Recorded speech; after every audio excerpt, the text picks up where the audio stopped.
بيبدأ المسلسل بدوايت وهو موجود في الزنزانة بتاعته في آخر يوم ليه بعد 25 سنة سجن، وكان نايم على السرير وبيفتكر الأيام الصعبة اللي عاشها في السجن. وعلشان يقدر يحافظ على عقله طول المدة دي كان بيتمرن وبيقرأ كتب كتير علشان لما يخرج من السجن يقدر يسيطر على المدينة اللي سابها طول فترة عقوبته، بعد ما كان أكبر زعيم عصابة في البلد لدرجة إنهم كانوا بيطلقوا عليه اسم الجنرال. وبيخرج دوايت من السجن وبيركب العربية اللي كانت في انتظاره وبيشوف المدينة اللي اتغيرت طول الطريق والشوارع والأماكن اللي اختلفت كتير عما كان عارفها قبل 25 سنة، وبيحس أخيرا إنه بقى حر وهيرجع لمملكته من تاني.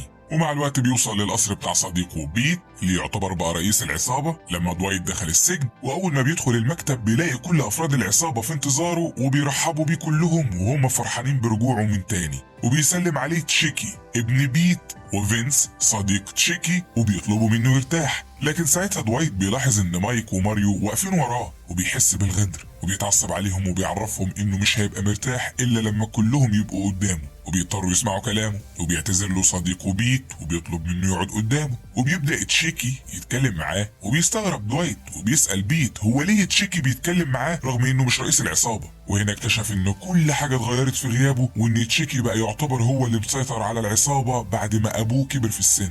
وبيتكلم معاه تشيكي وبيعرفه ان العصابة بتاعتهم لسه مسيطرة على مدينة نيويورك كلها ومش هيقدر يساعدهم في حاجة وملوش مكان معاهم في المدينة. واتصدم دوايت من كلامه، واتصدم اكتر لما تشيكي قال له انهم عاوزينه يسافر لمدينة تولسا في ولاية اوكلاهوما علشان يسيطر عليها ويبقى الملك على كل العصابات هناك، وهيبعتوا له $5000 كل اسبوع لحد ما يسيطر على المدينة، وساعتها هو اللي هيبعت لهم نسبتهم من الشراكة معاهم. واتضايق دوايت جدا من كلامه وفهم انهم عاوزين يخلصوا منه، واتكلم مع صديقه بيت وعرفه انه دخل السجن في جريمة قتل بسبب ابنه تشيكي، ورفض يعترف عليهم لمدة 25 سنة رغم ان مراته انفصلت عنه من 20 سنة، وبنته تينا رفضت تتكلم معاه من 18 سنة وبقت بتكرهه وما يعرفش عنها اي حاجة، لكن هو نفذ وعده ليهم وكان متوقع مقابل سكوته طول الفترة دي انه هيطلع من السجن وهيلاقي التعويض المناسب على السنين اللي ضاعت من حياته. لكن هم دلوقتي عاوزين ينفوا بره المدينة اللي هو ساعدهم زمان في السيطرة عليها، وكمان بيطلبوا منه يروح لوحده المدينة جديدة ويبدأ فيها من الصفر بعد كل اللي حصل معاه وكل اللي عمله علشانهم. وساعتها بيقاطع فينس كلامه وتعصب عليه وفهمه انه هو ده الحل الوحيد ومش هيقدر يعترض على قرارهم. واتضايق دوايت من كلامه وضربه لكمة قوية بعنف، وبيقع فينس على الارض وبيفقد الوعي في ساعتها، وبيتصدموا كلهم من الموقف. وبيتكلم دوايت مع تشيكي وبيطلب منه يفهم رجالته ازاي يتكلموا باحترام مع الشخص اللي انت بتعتبره عمك.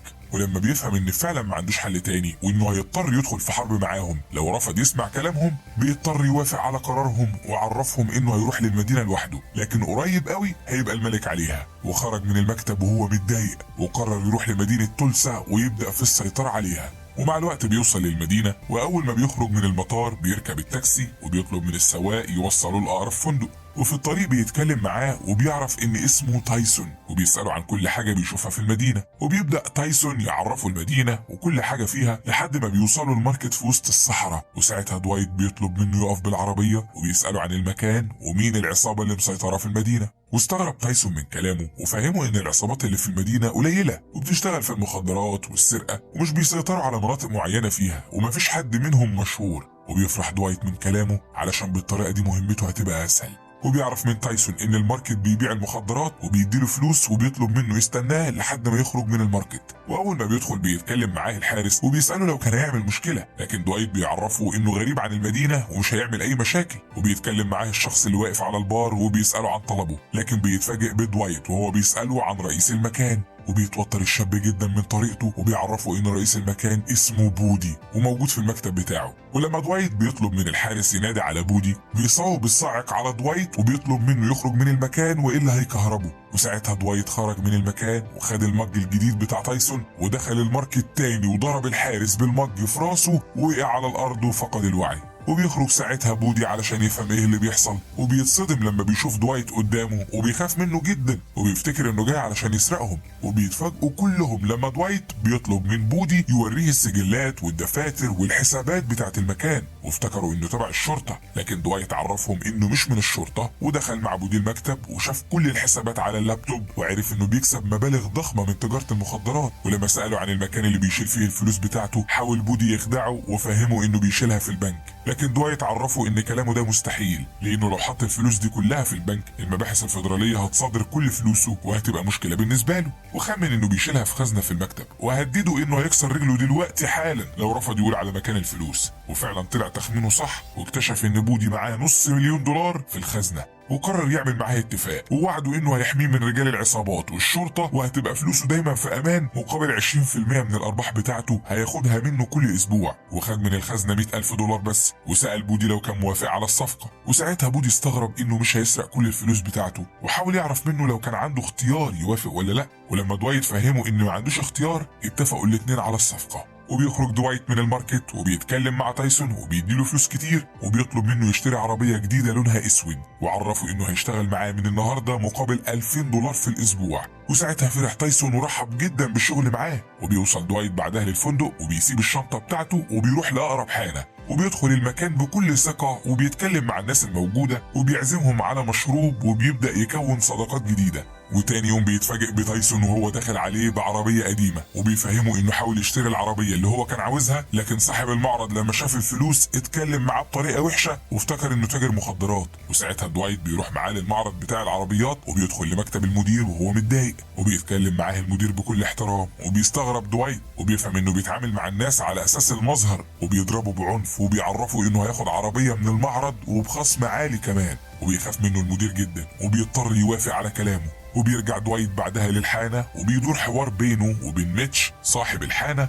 وبيعرف ان ميتش اتسجن قبل كده 5 سنين، وعرفه ان هو كمان كان في السجن لكن لمدة 25 سنة، وقرروا يبقوا اصدقاء. وساعتها بتيجي بنت وبتتكلم مع دوايت، لكن بيتكلم معاها بطريقه وحشه، وبتمشي البنت وهي متضايقه منه. وبتيجي بعدها بنت تانية وبتساله ليه اتكلم مع صاحبتها بطريقه وحشه، لكن المره دي دوايت اتكلم معاها بطريقه كويسه لانه كان معجب بيها. ولما عزمته على الحفله اللي هم عاملينها فهمها انه بيحب الحفلات اللي بتبقى من نوع خاص، وخدهم معاه الكازينو في مكان غالي وعزمهم على الحفله، وفرحوا كلهم بالمكان. واتكلمت معاه ستيسي وعرفته انها معجبه بيه، وروحت معاه للفندق اللي عايش فيه. وتاني يوم بتتكلم معاه ستيسي وبتحكي له عن نفسها، وبتعرفه انها مطلقه بقالها فتره وعايشه لوحدها في المدينه. وفي وسط كلامهم مع بعض افتكرت انها اتاخرت على الشغل واعتذرت منه وسابته ومشيت. ولما بتوصل للشغل بنكتشف انها بتشتغل شرطيه في قسم تراخيص الاسلحه، وبتتصدم لما المدير بتاعها بيتكلم عن دوايت وبيعرفهم انه مسجون سابق وكان عضو في اكبر العصابات في نيويورك، واتفاجئوا بوجوده في مدينه تولسا ولازم يكون تحت المراقبه علشان يعرفوا سبب وجوده في المدينه. وبعد الاجتماع بتتكلم مع زميلتها في التليفون وبتعرف منها كل حاجه عن دوايت، يمكن تفهم هو فعلا كان راجل عصابات سابق ولا لسه بيشتغل مع العصابات. وبعد اسبوع بيروح دوايت للمحل بتاع بودي علشان ياخد نسبته في الفلوس زي ما اتفقوا، وبيتضايق بودي جدا وبيفهمه ان مفيش اي عصابات بتحاول تهجم عليهم علشان يبقى عاوز حمايته. لكن دوايت بيعرفه انه عنده خطط لشغلهم في المخدرات هتخليهم يكسبوا فلوس اكتر من اللي هو بيكسبها، بس ساعتها هيحتاج للحمايه وهو هيوفرها له. وبيفتح الخزنه وبياخد منها نسبه من الفلوس وبيسيبه وبيمشي.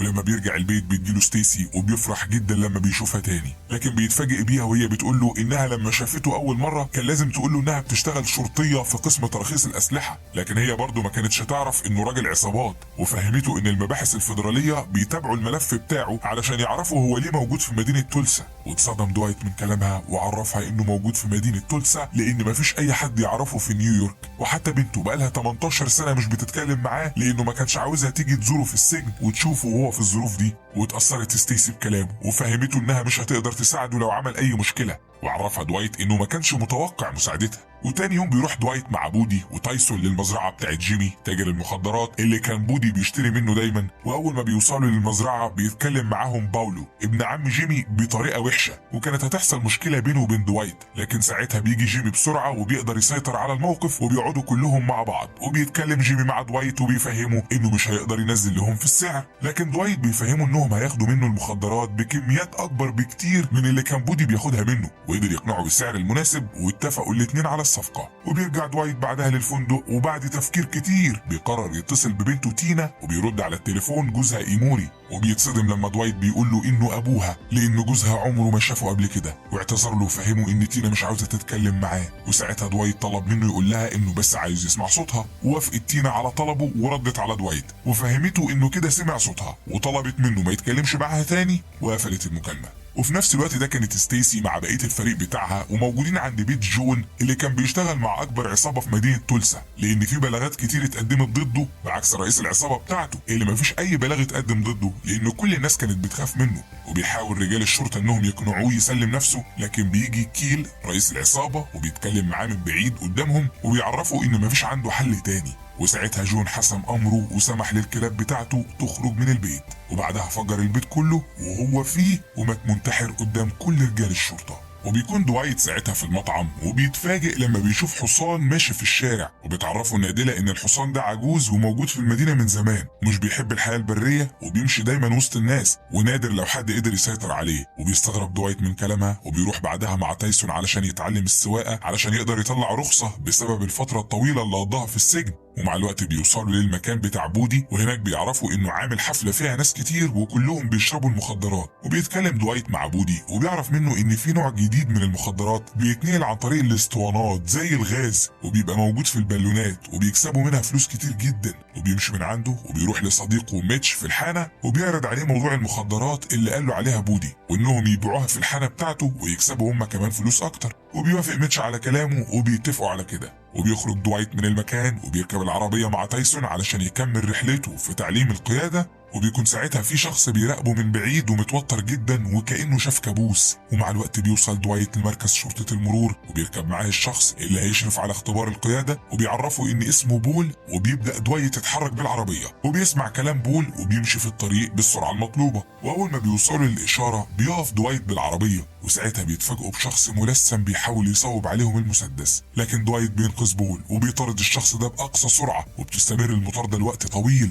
وبيكون بول مرعوب وخايف جدا من اللي بيحصل وبيطلب من دوايت يوصله للمستشفى لانه مصاب، لكن دوايت بيأمره يبطل كلام وبيكمل في المطاردة ورا الشخص اللي كان عاوز يقتله، لكن الشخص بيهرب منهم ومش بيقدروا يوصلوا له. وساعتها دوايت بيكتب ارقام العربية بالدم بتاع بول على ازاز العربية، وبتوصل الشرطة وبياخدوا دوايت معاهم لمركز الشرطة وبيبدأوا يحققوا معاه. وفي نفس الوقت بنشوف الشخص اللي كان عاوز يقتل دوايت وهو بيحرق العربية علشان يمسح البصمات ومفيش حد يعرف ان هو اللي ورا الموضوع. وبنكتشف انه نفس الشخص اللي كان بيراقب دوايت. ومع الوقت بتوصل ستيسي لمكتب التحقيق وبتأمر الشرطية انها تسمح لدوايت يمشي لانه مش مطلوب تحت اي تحقيق، وبتخرج معاه وبيروحوا مع بعض المطعم وبيتكلموا مع بعض. وبيستغرب دوايت من تصرفاتها وبيفكرها بكلامها اخر مرة لما قالت له انها مش هتقدر تساعده، لكن ستيسي فهمته انها قررت تساعده لانهم بيشبهوا البعض علشان الاتنين دايما شغلهم بيبقى متحوط بالخطر. وابتدت تحكي له عن نفسها وتكلم دوايت عن نفسه هو كمان، وبقوا معجبين ببعض جدا. ولما دوايت بيعرف مكان العربية اللي كان بيطاردها بيروح هناك مع تايسون وبيلاقوا في العربية حاجات وأدلة بيعرف منها ان الشخص الملثم بيشتغل في اسطبل أحصنة، وكمان بيلاقي الشعار بتاع المكان وبيقرر يروح هناك بنفسه. ولما بيروح الاسطبل بيقابل مديرة المكان وبيوريها القماشة اللي لقاها في العربية وبيعرفها انه محقق خاص وبيحقق في قضية بتاعت شخص في الغالب بيشتغل عندها وكان عاوز يقتل شخص وبعدها حرق العربية بتاعته. لكن المديرة رفضت تقول له اي حاجة وفهمته انها مسؤولة عن الناس طول ما هم موجودين عندها، لكن بمجرد ما يخرجوا من المكان يعملوا اللي هم عاوزينه. ورغم ان دوايت فهم انها مش عارفه اي حاجه عن الموضوع، لكن فضل واقف بالعربيه قدام الاسطبل لحد ما شاف شخص خارج منه وفضل يراقبه لحد ما وصل لبيته وشافه وهو بيتكلم مع ابنه وخمن ان هو اللي عمل كده. وتاني يوم بيراقبوا دوايت لحد ما عيلته بتمشي من البيت، وقبل ما يتحرك بالعربيه بيقف وراه وبيصوب عليه المسدس وبيدخل معاه البيت وبيساله ليه كان عاوز يقتله. وهنا بنكتشف ان الشخص ده يبقى اسمه ارماند، وكان واحد من عصابة دوايت من 25 سنة وقرر يهرب ويسيبهم من فترة طويلة، وبقى عنده أسرة وأولاد وعايش زي الناس البسيطة بعيد عن حياة العصابات. لكن لما شاف دوايت في المدينة افتكره موجود فيها علشان يقتله، وقال يتغدى بدوايت قبل ما يتعشى بيه. لكن دوايت قال له انه موجود في المدينة بالصدفة وما كانش يعرف عنه اي حاجة.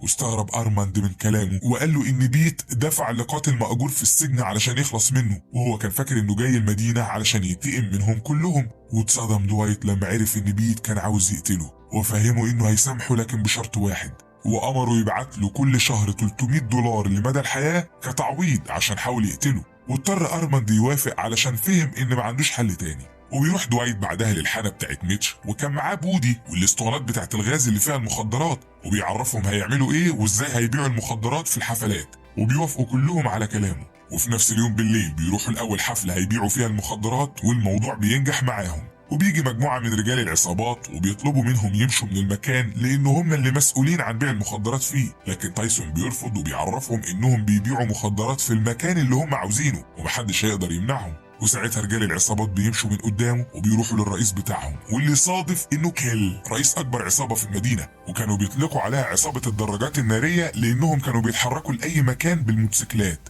وساعتها اتضايق منهم كيل وعرفهم انهم كان لازم يتصرفوا معاهم باي طريقه ويمنعوهم يبيعوا مخدرات في المنطقه بتاعتهم، والا الناس كلها مش هتعمل لهم قيمه ومفيش حد هيخاف منهم. وبيهجم عليهم بقيه رجالته وبيضربوهم، وبيطلب منهم كيل يتصرفوا مع رجاله دوايت لو حاولوا يبيعوا مخدرات مره تانيه. وفي نفس الوقت ده كان دوايت بيحاول يتصل باخته جوليا علشان تتكلم مع بنته تينا وتحاول تقنعها انها تسامحه وترجع من تاني تتكلم معاه، لكن جوليا فهمته ان تينا مش هتوافق لانه اتخلى عنهم ورفض يتصل بيهم لمده 18 سنه كامله، وعرفته ان اخوه جو مريض بالسرطان والدكاتره بيقولوا ان حالته حرجه جدا. وساعتها دوايت اتضايق جدا علشان اخوه وطلب منها يجي بنفسه ويطمن عليه، لكن جوليا رفضت وفهمته ان العيله كلها هتتضايق منه لو وصل دلوقتي، وبتقوله انها هتبقى تطمنه على جو وبتقفل المكالمه معاه. وتاني يوم بيروح تايسون وبودي علشان يبيعوا مخدرات كالعاده، لكن المره دي رجاله كيل بيهجموا عليهم وبيضربوهم كلهم وبياخدوا منهم الفلوس والمخدرات، وبيقعدوا كلهم بعدها في الحانه بتاعت ميتش. وبيتضايق دوايت من اللي حصل معاهم، وبيعرف ميتش من مواصفات الناس اللي هجموا على تايسون واللي معاه انهم من عصابه الدراجات الناريه، وبيقرر دوايت يتصرف معاهم بنفس طريقتهم، وبيطلب من بودي انه يستدعي باولو قريب جيمي علشان يدخل الحرب معاهم، وبيتصل بارماندو وبيطلب منه يروح معاهم هو كمان. ولما بيوصل تايسون للحانة بيتفاجئوا بأبوه وهو داخل وراه الحانة، وبيعرفوا إنه مش هيسمح له يشتغل مع رجال العصابات، لكن تايسون بيعرفه إنه مبقاش صغير ويقدر يعمل اللي هو عاوزه. وبيتكلم دوايت معاه وبيفهمه إن تايسون بيشتغل معاه ومش بيعمل حاجة غصب عنه. ولما أبو تايسون فهم إنه مش هيقدر يمنع ابنه يروح معاهم، قرر يروح معاهم هو كمان علشان يتأكد إن ابنه هيبقى بخير. وبيخرجوا كلهم من الحانة وبيروحوا للحفلة اللي رجالة كيل موجودين فيها، وبيستنوا لما بيبيعوا معظم المخدرات اللي معاهم والحفلة بتنتهي، وبيهجموا عليهم كلهم وبيضربوهم بكل شراسة وعنف. ورغم ان العصابة كان عددها كبير، لكن دوايت واللي معاه كانوا بيساعدوا بعض وقدروا يتغلبوا عليهم كلهم في وقت قصير، وخدوا الفلوس والاسطوانات بتاعت المخدرات وخرجوا من الحرب كسبانين. وبيرجعوا بعدها كلهم للحانة، ورغم ان ارماند المفروض يدفع لدوايت $300 في الشهر، لكن دوايت قرر يديله فلوس لانه سمع كلامه وكان موجود معاه وقت ما احتاج له. وبيرجع دوايت بعدها للبيت وبتتصل بيه اخته جوليا وبيتعرفوا ان اخوه بيحتضر، وده احسن وقت يتكلم معاه قبل ما يموت. وبيفتح دوايت الكاميرا وبيبدأ كلام مع اخوه وبيعتذر له علشان ما كانش بيتكلم معاه طول الفترة اللي فاتت، وعرفه انه بيحبه وهيفتقده جدا.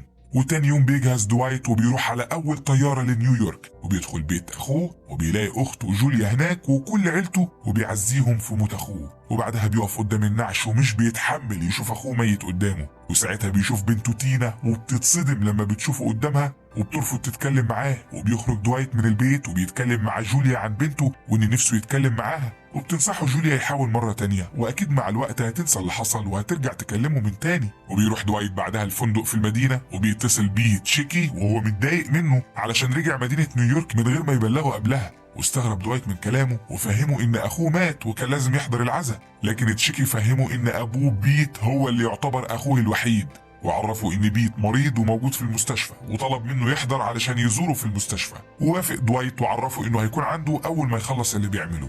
وفي الوقت ده بيدخل واحد من عصابة الدراجات النارية على 2 من رجال الشرطة كانوا بيشتغلوا لصالح كيل، وبيعرفهم انه متضايق من دوايت واللي معاه وبيطلب منهم يتصرفوا معاهم في اقرب وقت علشان يعرفوا عنهم كل حاجة. وفعلا بينفذوا كلامه وبيوقفوا تايسون بالعربية وبيسألوه عن مكان دوايت، ولما قال لهم انه مجرد سواق رفضوا يصدقوه وقرروا يقبضوا عليه وياخدوه معاهم لمركز الشرطة من غير اي سبب. وحاول تايسون يتصل بدوايت لكن هو كان مع عيلته وما قدرش يرد على اتصالاته، وبيدخل بعدها الزنزانة وبيعرف منه الشرطي رمز التليفون بتاعه وبياخد منه رقم بودي. ولما بيعرفوا مكانه بيخطفوه وبيتكلم معاه كيل وبيحاول يعرف منه كل حاجة ومين الرئيس بتاعهم اللي طلب منهم يبيعوا مخدرات في المدينة بتاعته وكمان يضربوا رجالته. وساعتها بودي كان خايف منه جدا وفهمه انه مش عارف اي حاجة وان دوايت هو الرئيس بتاعهم وكان بينفذ كلامه مش اكتر. وساعتها كيل طلب منه يوصل رسالة لدوايت ويفهمه ان المرة اللي جاية هيقتلهم كلهم، وبيوصل بعدها رجال الشرطة ومعاهم بودي للحانة بتاعت ميتش، وهناك بيتكلموا معاه وبيفهموه انهم هيتكلموا معاه وهيسألوه كام سؤال وبعدها هيمشوا. لكن ميتش رفض يتكلم معاهم لان الحانة بتاعته تعتبر في منطقة خارجة عن سيطرتهم. ومش بس كده، ده كمان طردهم من الحالة بتاعته وهددهم انهم لو رجعوا تاني هيتعامل معاهم وكأنهم مجرد لصوص. واستغل بودي الموقف وطلب منهم يفكوا الكلبشات بتاعته لانه مش هيرجع معاهم. واتضايق منه رجال الشرطة لكن اضطروا ينفذوا كلامه لان ميتش كان عنده حق. ومع الوقت بيتشجع دوايت وبيروح للمحل بتاع بنته تينا اللي كانت بتبيع فيه الورد، وبتتضايق اول ما بتشوفه وبترفض تتكلم معاه، لكن بيعتذر لها وبيعرفها انه ندمان لانه ما كانش بيتكلم معاها، لكن هو كان حاسس بالذنب لانه سايبها لوحدها وموجود في السجن في الوقت اللي كان لازم يبقى جنبها فيه. وساعتها وافقت تتكلم معاه لكن عرفته ان علاقتهم مش هترجع زي الاول، وخصوصا ان مايك اللي بيشتغل مع صاحبه بيت في العصابه في مره من المرات اللي كان بيجيب لهم فيها الفلوس حاول يعتدي عليها لانه كان فاكر ان دوايت هيموت في السجن ومفيش حد هيقف قصاده. واتصدم دوايت اول ما سمع كلامها وخرج من عندها وراح للمستشفى اللي بيت بيتعالج فيها، واتكلم معاه وهو متعصب علشان يفهم لو كان عارف اللي مايك حاول يعمله مع بنته، لكن فهم انه ما كانش يعرف. وساعتها سابه وراح للمقر بتاع العصابه، واول ما دخل هجم على مايك وفضل يضرب فيه بعنف وكان هيتجنن ومش مصدق ان بنته اتأذت بسببه. وحاول تشيكي يهديه لكن دوايت كان متعصب جدا وضرب مايك ووقعه على الارض، وبعدها ضربه برجله على وشه لحد ما مات وسابهم وخرج.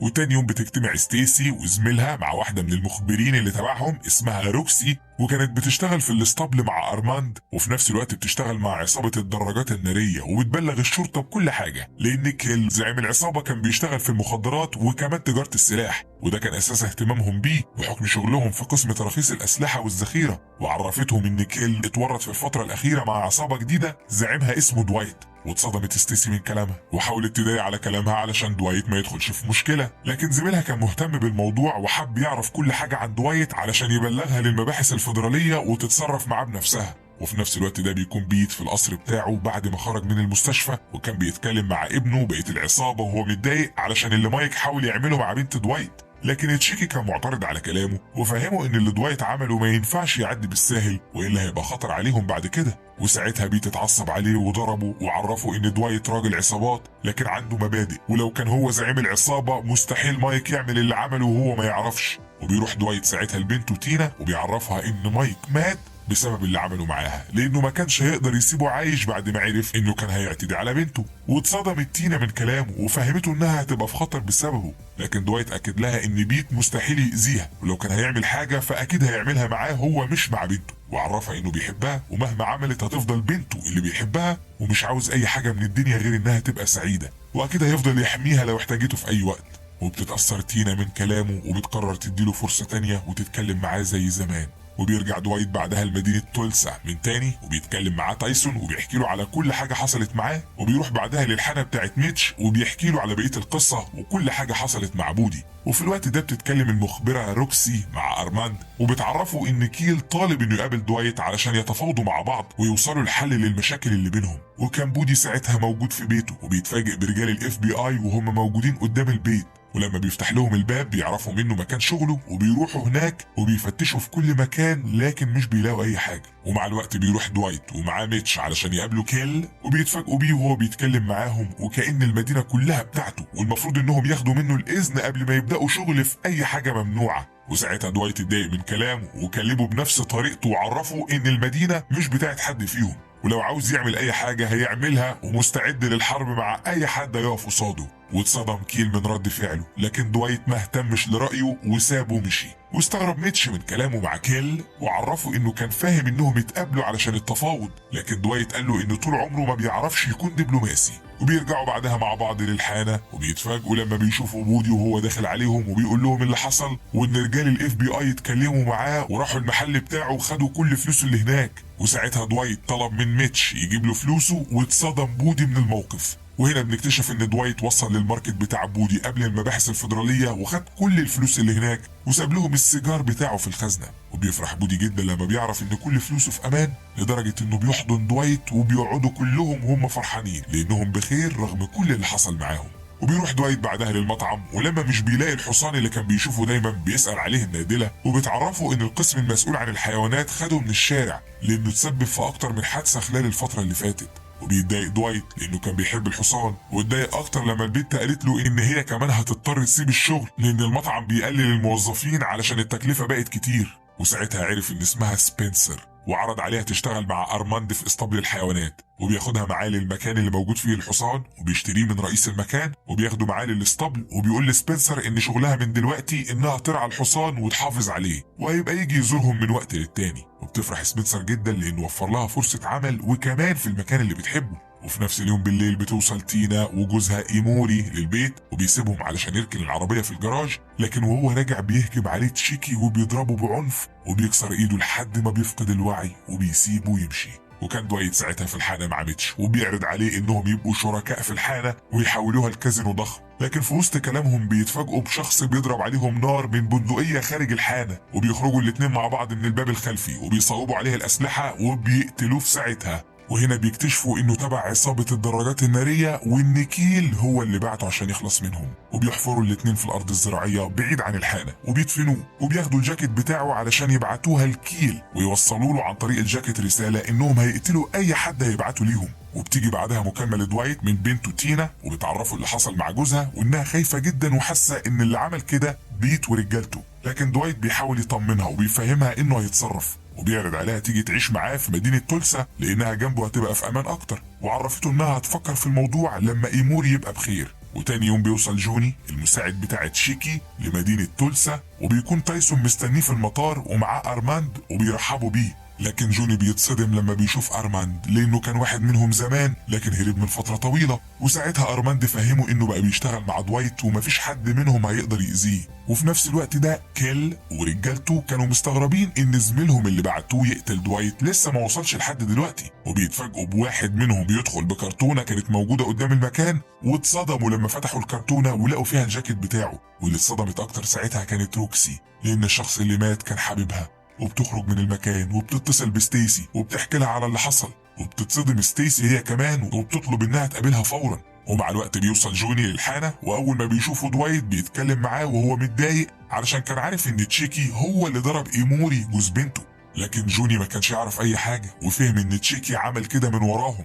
وبعدها قعدوا مع بعض، واتصدم جوني لما عرف ان دوايت شريك في الحانة وكمان عنده رجالة بتشتغل لحسابه رغم انهم بعتوه لوحده لمدينة تولسا. وفي الوقت ده بتتقابل ستيسي مع روكسي وبتعرف منها اللي حصل، وبتحاول تقنعها تكمل مع العصابة لحد ما يبقى معاها دليل ضد كيل ورجالته ويخلصوا منهم كلهم، وتبقى انتقمت لحبيبها اللي بعته كيل ومات بسببه. وبتتأثر روكسي بكلامها وبتوافق تكمل المهمة. وفي الليل بيتكلم جوني مع بيت وابنه تشيكي في التليفون، وبيبلغهم بكل حاجة شافها في مدينة تولسا، وان دوايت بقى عنده رجالة بتشتغل لحسابه وكمان بقى شريك في حانة، وقريب قوي هيبقى الملك على المدينة كلها. وعرفهم ان دوايت فاكر ان ليهم علاقة باللي حصل لجوز بنته ايموري، وهيبقى صعب انهم يتفاوضوا معاه، وخصوصا انه بيتعامل كملك في المدينة وحاسس بالامان وسط رجالته. والصدمة اللي بجد ان ارماندو هو كمان طلع عايش في المدينة وبيشتغل مع دوايت وواحد من رجالته. واتصدم بيت من كل الاخبار دي، واتصدم تشيكي هو كمان وحس بالتهديد من دوايت وقرر يخلص منه قبل ما يبقى خطر عليهم. وتاني يوم بتدخل روكسي للمكتب بتاع كيل قبل الميعاد اللي بيوصل فيه، وبتلاقي اللابتوب بتاعه وبتحاول تلاقي اي معلومات تساعدها في القضية، لكن فجأة بيدخل كيل المكتب وبتتصدم روكسي اول ما بتشوفه. وساعتها بيضحك كيل من الموقف وبيحاول يهون عليها وبيعرفها انه كان بيراقبها من فترة وعارف عنها كل حاجة وانها بتشتغل مع الشرطة. واتصدمت روكسي من كلامه وحاولت تخدعه وفهمته انها بتحبه وممكن تخدع الشرطة وتساعده في كل حاجة هيقولها، لكن كيل قرر يتخلص منها لانه كان عارف انها خطر عليه وخنقها من رقبتها لحد ما ماتت. وكان دوايت ساعتها في اسطبل الحصنة وبتتكلم معاه مديرة المكان وبتكون معجبة بيه جدا، وبتطلب منه انهم يتقابلوا في اي مطعم ويتكلموا مع بعض، وبيوافق دوايت على طلبها لانه هو كمان كان معجب بيها. وفي الليل كانت تشيكي بيساعد ابوه في الاستحمام، وعرفه انه متضايق منه علشان دايما بيقول ان دوايت كان احسن منه لما كان الرئيس على العصابة، وقرر يخلص من ابوه ويسيطر على العصابة من غيره، وحط وشه في المية علشان يغرقه لحد ما مات. وكان دوايت ساعتها موجود في المطعم مع مارجريت رئيسة الاسطبل، وبيتكلموا مع بعض عن نفسهم وكانوا معجبين ببعض جدا. وبنشوف تشيكي بعدها وهو نازل قدام الناس في العزا وبيمثل انه متضايق لدرجة انه حلق شعره بالكامل من الحزن على موت ابوه. ولما جوني بلغ دوايت بالخبر زعل جدا على موت صديقه بيت، لكن قال له انه مش هيحضر العزا بتاعه لانه مش منافق، واكيد مش هيروح العزب تعبيد بعد ما عرف انه حاول يقتله وبعت له قاتل مأجور لما كان في السجن. وتاني يوم بيجتمع دوايت بميتش وبودي وجيمي وبيتفقوا انهم هيبقوا شركاء في كل حاجه، وهيبقى عندهم كازينو كبير علشان يستخدموه في غسيل الاموال ومفيش حد يقدر يحاسبهم. وبيوافقوا كلهم على الشراكه وبيتفقوا على كده. وساعتها دوايت طلب من جيمي انه يجيب له ناس قويه تشتغل معاه للحراسه الشخصيه لانه هيحتاجهم الفتره اللي جايه. وبسبب اختفاء روكسي بتشك ستيسي ان كيل قتلها، وبتروح مع كل القوات وبيقبضوا على كل افراد العصابه اللي كانوا موجودين في المقر، لكن مش بيلاقوا كيل هناك. وبيكون دوايت ساعتها موجود في الحانه وبيتصل بيه تشيكي وبيفهموا ان ابوه مات وانه عاوز يحل الخلافات اللي بينهم ويبداوا صفحه جديده مع بعض. ورغم ان دوايت كان متضايق منه لكن اتأثر جدا لما تشيكي قال له انه بيعتبره زي عمه وقرر يتحالف معاه من تاني. وبعد ما بيقفل معاه المكالمة بيتكلم تشيكي مع فينس وبيعرفه ان دوايت بلع الطعم وجه الوقت علشان يقتلوه. وبيروح بعدها دوايت للفندق وبيلاقي ستيسي في انتظاره وبيتعرفوا انها حاولت تساعده بطريقة غير مباشرة وراحت مع القوات للمكان بتاع عصابة الدراجات النارية، لكن للأسف كيل ما كانش موجود هناك. وفي وسط كلامهم مع بعض ستيسي بتشوف كيل وهو بيصوب سلاحه على دوايت وبتنقذه وبيضربوا على بعض نار. وبيموت المساعد بتاع كيل وبتتصاب ستيسي في بطنها وبيهرب كيل من قدامهم. وبيتصاب دوايت من الموقف وخصوصا لما بتيجي الشرطة وبتعرف ان ستيسي كانت معاه وعلى علاقة بيه، وبيروح معاهم لمركز الشرطة وبيحققوا معاه لوقت طويل. لكن دوايت كان بيرفض يتكلم لحد ما وصل محامي بعته تايسون علشان يساعد دوايت، وساعتها الشرطة بتفرج عنه علشان ما كانش فيه اي تهمة ضده. وبيروح دوايت بعدها للمستشفى علشان يشكر ستيسي لانها انقذت حياته ووعدها انه هيعرف مكان كيل قريب قوي وهيقتله علشان ينتقم منه. لكن ستيسي فهمته انه مش هيقدر يوصل له لانه معاه فلوس كتير جدا وكلها موجودة في حسابه في البنك، والشرطة معاها اللابتوب بتاعه اللي فيه كل الحسابات بتاعته. وكلمته وهي متضايقة علشان اكيد هتتفصل من شغلها بعد ما يعرفوا انها كانت على علاقة بمجرم خطير زي دوايت. وبيحاول دوايت يهون عليها وبيعرفها انه هيعوضها وهيديلها مبلغ كبير علشان تستخدمه كمعاش ليها بعد ما تتفصل من شغلها. وبيكون تشيكي موجود في فندق في مدينة تولسا علشان يخلص من دوايت بنفسه، وكان معاه فينس وجوني. لكن بيتفاجئوا بدوايت وهو داخل عليهم ومعاه ارماندو وتايسون، وبيتكلم مع تشيكي وبيفهمه انه ما كانش ينفع يدخل المدينة بتاعته من غير اذنه علشان ساعتها هيعتبره تهديد وهيقتله فورا. وحاول تشيكي يعمل مشكلة معاه لكن دوايت شاور على رجالته اللي موجودين في كل مكان حواليهم وعرفوا انهم هيوصلوه بنفسهم للمطار وهيمشي من المدينة ومش هيرجع تاني ابدا والا هيقتله.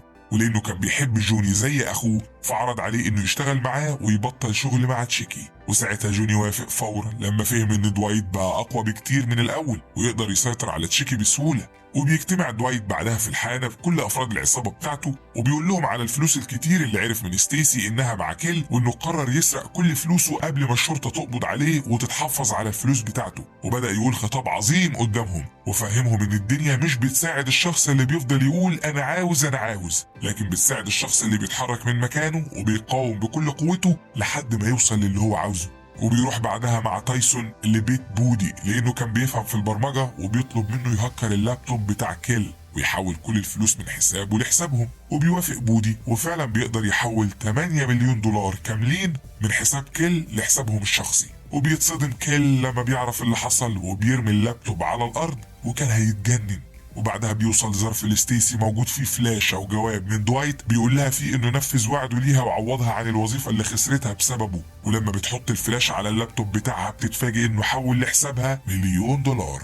وفي نفس اليوم بالليل بيكون دوايت ورجالته موجودين في الحانة مع ميتش وبيسمعوا صوت الدراجات النارية وبيعرفوا ان كيل والعصابة بتاعته وصلوا عندهم وبيستعدوا كلهم للحرب. واول ما بيدخل كيل واللي معاه بيطلع دوايت ورجالته من ورا البار وبيضربوا عليهم نار وبيقتلوا عدد كبير منهم، لكن عصابة كيل كانوا اكتر منهم وانتشروا في كل مكان ودارت حرب شرسة بينهم. وفي النهاية قدر دوايت انه يمسك كيل وفضل يضربه بعنف وبعدها صوب المسدس على راسه وقتله في ساعتها. وبعد شهر بنشوف دوايت وهو موجود في اسطبل الحصانة مع بنته وأحفاده، وبنلاحظ إن علاقته ببنته بقت كويسة جدا وإنها قررت تزوره أخيرا علشان تتأكد لو كانت هتقدر تعيش في سلام معاه ولا هيبقى صعب عليها. وبتيجي مارجريت وبيعرفها دوايت على تينا وبعدها بيقول لها إن افتتاح الكازينو بتاعه هيكون النهاردة وبيطلب منها تحضر الافتتاح. وبيكونوا كلهم مبسوطين وبيركب دوايت الحصان قدام أحفاده وكان مبسوط معاهم هو كمان.